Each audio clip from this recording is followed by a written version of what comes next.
Hello viewers, আমরা এখন আছি চাঁদপুর ত্রিমোহনা। এখানে খুব সুন্দর একটি ভাস্কর্য আছে। পাশাপাশি আমরা যে সাইডটাতে আছি এটা হচ্ছে পদ্মা নদীর পাশে।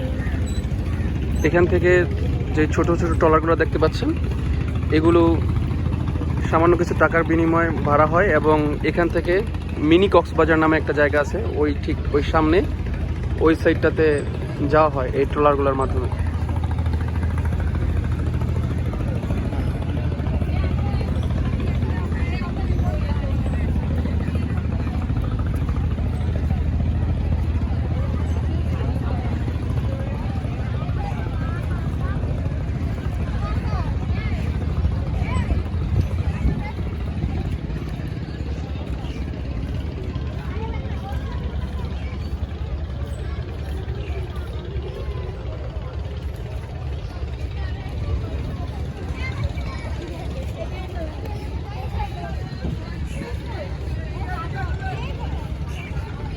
অনেক দর্শনার্থী এখানে ঘুরতে আসে।